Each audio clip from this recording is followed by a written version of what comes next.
Daya tarik kupu-kupu.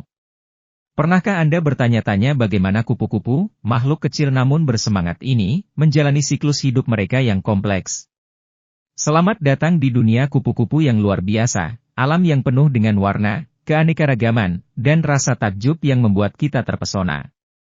Kupu-kupu, mungkin, adalah duta alam yang paling flamboyan, bukti nyata keajaiban metamorfosis. Namun, itu bukan hanya tentang keindahan dan keanggunan. Mereka tentang ketahanan, transformasi, dan kemauan untuk bertahan melawan segala rintangan. Setiap kupu-kupu, terlepas dari ukuran atau warnanya, memulai perjalanan yang sungguh ajaib.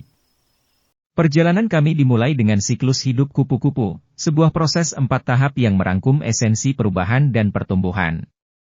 Tahap pertama adalah telur, kapsul kehidupan kecil yang sering diletakkan di bagian bawah daun. Ini adalah awal yang sederhana untuk menjadi makhluk dengan keindahan luar biasa. Kemudian tibalah tahap ulat atau larva, di mana serangga tersebut makan dengan lahap, tumbuh dan berganti kulit berkali-kali. Tahap ini adalah tentang pertumbuhan dan persiapan untuk transformasi dramatis yang akan terjadi. Tahap ketiga adalah kepompong atau pupa, suatu periode transformasi yang intens. Di dalam selubung pelindung ini, ulat mengubah dirinya menjadi kupu-kupu, sebuah proses yang tetap menjadi salah satu misteri alam yang paling menarik. Yang terakhir adalah kupu-kupu dewasa, makhluk yang anggun dan anggun yang beterbangan kemana-mana, menghirup nektar dari bunga dan, dalam prosesnya, memainkan peran penting dalam penyerbukan. Tahap ini merupakan puncak dari semua tahap sebelumnya, sebuah bukti ketangguhan dan kemauan kupu-kupu untuk bertahan hidup. Kupu-kupu lebih dari sekadar serangga cantik yang beterbangan di taman. Mereka adalah simbol transformasi, mercusuar harapan, dan pengingat bahwa makhluk terkecil sekalipun memiliki kekuatan untuk membawa perubahan signifikan pada dunia di sekitar mereka. Saat kita mempelajari lebih dalam, Anda akan menyadari bahwa masih banyak hal yang perlu dipelajari tentang makhluk menakjubkan ini. Jadi, mari kita memulai perjalanan ini bersama dan mengungkap misteri dunia kupu-kupu. Tahap telur. Semuanya bermula dari telur, sebuah kapsul kehidupan kecil yang menampung kupu-kupu di masa depan. Tahap ini bukan sekedar titik awal, ini adalah bagian rumit dari siklus hidup kupu-kupu, di mana seleksi hati-hati dan naluri bertahan hidup mulai berperan. Soalnya, kupu-kupu betina tidak bertelur begitu saja di sembarang tempat. Mereka memilih tanaman inang tertentu, seringkali tanaman yang sama yang akan dimakan oleh keturunan ulat mereka. Langkah strategis ini memastikan ulat yang baru lahir memiliki akses langsung terhadap makanan, yang penting untuk pertumbuhan dan kelangsungan hidup mereka. Tapi jangan mengabaikan telurnya sendiri. Semua itu merupakan keajaiban alam, masing-masing terbentuk secara unik. Ada yang berbentuk bulat, ada yang lonjong, dan ada pula yang memiliki pola menarik yang terukir pada cangkangnya yang halus. Ukurannya juga sangat bervariasi, mencerminkan keanekaragaman spesies kupu-kupu. Tahap telur, meski kecil, memainkan peran penting dalam kelangsungan hidup spesies kupu-kupu. Ini adalah bukti rumitnya tarian kehidupan, di mana setiap panggung memiliki tujuan dan keindahannya masing-masing. Tahap ulat. Dari telur muncullah seekor ulat, makhluk yang sangat berbeda dengan kupu-kupu nantinya. Saat ia melepaskan diri dari cangkang telurnya, ulat tersebut memulai salah satu tahapan paling menarik dalam kehidupan kupu-kupu. Sekarang, mari selami keajaiban panggung ulat, di mana setiap momen merupakan bukti keajaiban alam. Ulat, atau larva, sekilas terlihat sederhana. Namun jangan terkecoh dengan penampilannya yang sederhana. Makhluk kecil ini pada dasarnya adalah mesin makan sepanjang waktu. Karena memakan dedaunan, ulat memiliki nafsu makan yang besar sehingga membantu mereka tumbuh dengan kecepatan yang luar biasa. Faktanya, beberapa spesies dapat meningkatkan massa tubuhnya lebih dari 1000 kali lipat dalam waktu kurang dari 2 minggu. Namun pertumbuhan pesat ini juga mempunyai tantangan tersendiri. Soalnya, kulit ulat tidak bisa meregang atau tumbuh. Jadi, untuk menampung tubuhnya yang membesar, ulat harus melalui proses yang disebut molting. Selama molting, ulat melepaskan kulit lamanya yang kencang dan memperlihatkan kulit baru yang lebih besar di bawahnya. Proses menakjubkan ini dapat terjadi hingga 5 kali sepanjang tahap ulat, setiap kali memungkinkan ulat untuk tumbuh lebih besar dan kuat. Tapi ini bukan soal makan dan tumbuh. Ulat juga ahli dalam bertahan hidup. Warnanya yang cerah dan polanya yang berani seringkali menjadi peringatan bagi predator, yang menunjukkan bahwa mereka mungkin beracun atau tidak menyenangkan. Beberapa ulat bahkan meniru penampilan ular atau laba-laba yang berbahaya untuk menangkal potensi ancaman.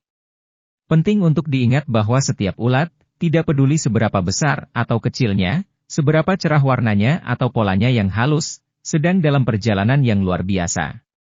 Setiap gigitan, setiap pergantian kulit, setiap momen pertumbuhan dan kelangsungan hidup, membawa mereka selangkah lebih dekat pada transformasi akhir mereka. Meskipun penampilannya kadang-kadang mengancam, ulat bulu hanyalah sebuah perjalanan untuk menjadi sesuatu yang benar-benar luar biasa. Setiap ulat, dengan caranya yang unik, bersiap menghadapi metamorfosis luar biasa yang akan terjadi di masa depan. Dari mesin makan hingga kupu-kupu yang menakjubkan, perjalanan ulat merupakan bukti keajaiban alam. Tahap kepompong. Ulat kemudian memasuki tahap transformasi, tahap kepompong. Tahap ini, juga dikenal sebagai tahap kepompong, adalah tempat keajaiban alam terungkap. Saat ulat tersebut membungkus dirinya dengan selubung pelindung, ia memulai perjalanan transformasi yang luar biasa. Casing atau kepompong ini bukan sekadar cangkang sederhana. Ini adalah struktur biologis kompleks yang menampung dan melindungi ulat saat mengalami metamorfosis. Di dalam kepompong, ulat tidak sekadar menumbuhkan sayap dan menjadi kupu-kupu. Sebaliknya, ia mengalami restrukturisasi total pada tubuhnya. Sel-sel ulat terurai menjadi semacam sup organik. Dari sup ini, sel-sel baru tumbuh dan membentuk bagian tubuh kupu-kupu dewasa. Proses ini disebut histolisis dan histogenesis. Mari kita selidiki lebih dalam proses menarik ini. Tubuh ulat yang lama pada dasarnya larut, dan yang baru terbentuk sebagai gantinya. Sel khusus, yang disebut cakram imaginal, bertahan dalam proses penguraian. Cakram-cakram ini ada pada ulat sejak masih berupa telur, dan setiap cakram menjadi bagian berbeda dari kupu-kupu. Misalnya satu set cakram menjadi sayap, satu set cakram menjadi kaki, dan seterusnya. Selama waktu ini, kepompong mungkin tampak tidak bergerak, tapi jangan tertipu. Ini adalah pusat aktivitas yang ramai di dalam. Transformasinya begitu mendalam bahkan otak ulat pun mengalami restrukturisasi total.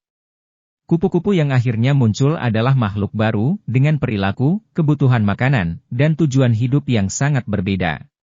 Tahap kepompong dapat berlangsung mulai dari beberapa hari hingga beberapa minggu, bergantung pada spesies dan kondisi lingkungan. Selama ini, kepompong tetap rentan terhadap predator dan cuaca buruk. Namun, terlepas dari tantangan-tantangan ini, banyak ulat yang berhasil menyelesaikan transformasi mereka, sebuah bukti ketahanan dan kemampuan beradaptasi dari makhluk luar biasa ini. Di dalam kepompong yang tampaknya tidak aktif, terjadi transformasi ajaib. Jadi, lain kali Anda melihat kepompong, ingatlah perjalanan luar biasa yang terjadi di dalam temboknya. Ini adalah keajaiban alam yang sesungguhnya, sebuah proses yang merangkum keindahan dan kompleksitas kehidupan itu sendiri. Tahap kupu-kupu dewasa. Akhirnya, saat yang kita tunggu-tunggu, kemunculan kupu-kupu dewasa. Ini adalah momen puncak transformasi, ketika makhluk yang selama ini kita ikuti akhirnya melepaskan diri dari kepompongnya dan muncul sebagai kupu-kupu dewasa. Penantian telah berakhir, dan kupu-kupu dewasa telah tiba, siap menghadapi dunia dengan bentuk baru, warna cerah, dan sayap halusnya. Tahap siklus hidup kupu-kupu ini sungguh menakjubkan. Kupu-kupu, setelah menghabiskan waktu di dalam kepompong, perlahan-lahan mulai keluar. Prosesnya mungkin tampak seperti sebuah perjuangan, namun merupakan bagian penting dari pembangunan. Perjuangan ini memungkinkan kupu-kupu memperkuat sayapnya, mempersiapkannya untuk penerbangan yang akan datang. Setelah kupu-kupu muncul, ia beristirahat selama beberapa jam agar sayapnya mengering dan mengeras. Sejak saat itu, kupu-kupu bebas beterbangan, menghiasi dunia dengan keindahannya. Namun, panggung kupu-kupu dewasa bukan hanya tentang terbang dan tampil cantik. Ia memainkan dua peran penting, memberi makan dan bereproduksi. Kupu-kupu terutama memakan nektar dari bunga, menggunakan lidahnya yang panjang seperti tabung yang disebut belalai. Perilaku makan ini sangat penting karena tidak hanya menjaga kelangsungan hidup kupu-kupu tetapi juga membantu penyerbukan, sehingga memainkan peran penting dalam ekosistem. Reproduksi adalah peran penting lainnya. Kupu-kupu melakukan tarian pacaran, setelah itu betina bertelur, sehingga memastikan kelangsungan spesies. Inilah tujuan utama kupu-kupu pada tahap dewasanya. Umur kupu-kupu dewasa dapat sangat bervariasi, dari 1 minggu hingga hampir 1 tahun, bergantung pada spesiesnya. Terlepas dari umurnya, setiap kupu-kupu menjalani kehidupan yang penuh dan bersemangat, memberikan kontribusi yang signifikan terhadap dunia di sekitarnya. Kupu-kupu dewasa, simbol transformasi dan keindahan, mengakhiri siklus hidup kupu-kupu, dan kemudian memulai kehidupan baru. Siklus kehidupan terus berlanjut, setiap kupu-kupu meninggalkan warisan transformasi, keindahan, dan kehidupan, yang hanya akan terulang pada generasi berikutnya. Jadi, kita telah melakukan perjalanan melalui siklus hidup kupu-kupu yang menakjubkan, tapi apa pelajaran utamanya? Mari kita meninjau kembali perjalanan menakjubkan yang telah kita lakukan hari ini. Kami memulai dengan tahap telur, saat kehidupan kupu-kupu dimulai dari setitik kecil di daun, awal yang sederhana bagi makhluk yang begitu bersemangat. Lalu, kita beralih ke tahap ulat, periode pertumbuhan dan transformasi yang cepat, saat ulat mengonsumsi sebanyak mungkin bahan bakar untuk metamorfosisnya. Selanjutnya, kita mendalami tahap kepompong. Di sini, ulat mengalami transformasi yang luar biasa, menghancurkan tubuh lamanya untuk membentuk tubuh baru. Pertunjukan keajaiban alam yang diselimuti selubung pelindung. Akhirnya, kita mencapai tahap kupu-kupu dewasa, saat kupu-kupu muncul, berkilau dalam bentuk barunya, siap memulai siklus baru. Kupu-kupu, dalam kehidupannya yang singkat namun penuh semangat, mengingatkan kita akan indahnya transformasi dan siklus kehidupan yang tiada henti.